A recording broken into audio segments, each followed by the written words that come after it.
For this video, we're going to be discussing the phaser. Again, this is not going to be an instructional video of how and why to use phaser, but to go over all the controls that you'll find on the phaser effect. So before we go over the control knobs, let's look at some of the displays. Here on the top left, we have the input meters, and on the right, the output meters. Here we have the display showing what mode that we're in, the type of sweep, and how many stages of the phaser are in use. On the left side for 1 and 2, you see that we have a display of the sweeps for the phaser.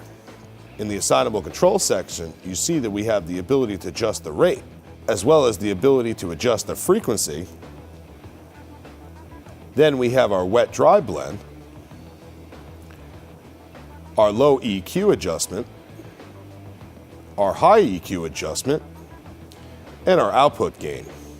For our assignable control buttons, we have the ability to take the phaser in and out of circuit, to toggle through the different modes, and then the ability to change the sweep from logarithmic to linear to exponential to LFO envelope and LFO negative envelope. Then we have the ability to change the stages. On the top left, you will notice that we're on page 1 of 2 of the assignable controls available. So if we toggle on the right arrow in the assignable controls window, it'll bring us down to the second portion of the phaser. Again, we have the ability to adjust the rate,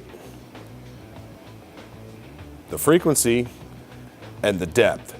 You'll notice that nothing was changing in the display window. That's because we're currently in single mode.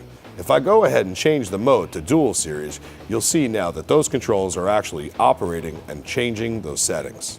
Now that we're in dual series, you'll see as I make my adjustments that the display is changing. Continuing on, you'll see that we have the ability to change the spin percentage, adjust our feedback, and again, the ability to control the output gain. The assignable control buttons on the bottom are the same as they were on the first page.